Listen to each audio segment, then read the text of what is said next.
Now, the first thing you're going to do, if you're going to change your starter, is disconnect your battery. Either terminal will work, either the ground or the positive. In my case, I have them both disconnected because I've had my battery out, and I've been working on my ignition system for my conversion. So, let's get to it. Changing the starter on a 2002 GMC Sonoma 4.3 V6 Vortec with a four-wheel drive. It's not as straightforward as you hope, but we've got a way to overcome the difficulty. And I'm getting ready to put my starter back in place.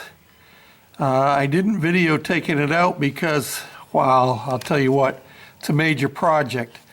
But I have learned a couple of things in the process, and one of them is that to get the starter out, you can't bring it down through here nose first. It just won't fit.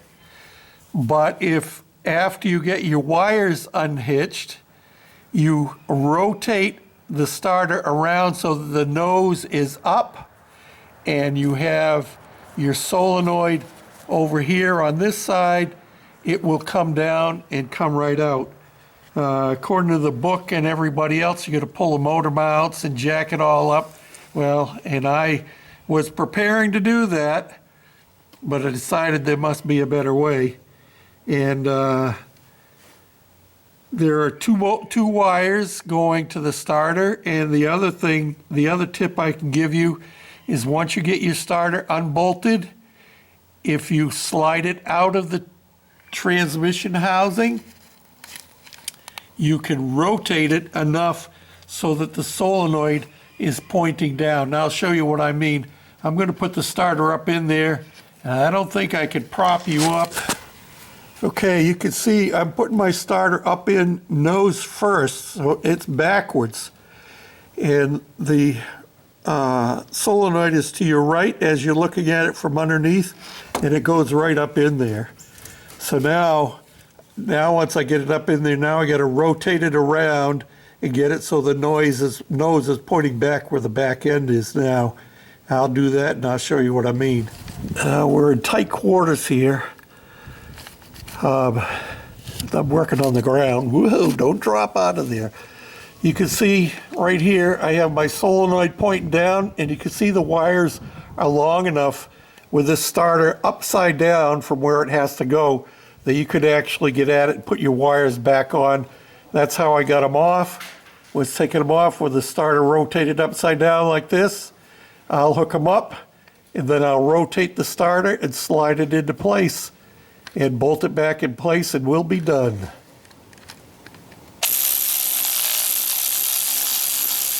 And there it is, bolted in place. And I didn't have to jack the motor up, didn't have to take off any engine mounts. Hope it's easier process for you. Oh, being an old man, the hardest part is getting up and down, getting different tools.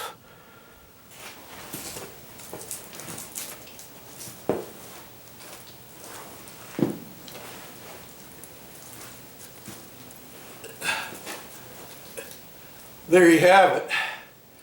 We got her done. Now we got to pick up our tools. Thanks for following along. And oh, a nice tip here. This is pillow top off of my old mattress. I bought a new mattress a few months ago, and my old one, while it was sagging and so forth, it had a nice pillow top on it. And it makes it just dandy for crawling around underneath your truck doing whatever you got to do. A lot easier than trying to work on a creeper. Well, the creeper, you go one way and you want to go another way, and well, you know, you've been there, you've done that. This way you could crawl around and position yourself the way you want and not be fighting the creeper rolling off of you. Thanks for watching, commenting, subscribing, thumbs up, all them good things. Bye for now. Yes, it was good. to have the wheel off, and I'm leaving it off because I'm replacing the spark plugs while I'm doing my conversion on the engine. And most of them you have to get out through the wheel wells. Did I say I love my electric ratchet? Saves a lot of knuckle busting, wrench twisting, and wrist wrenching. One problem I have with this is a generic one, is the batteries don't last long and you can't buy replacement batteries for them.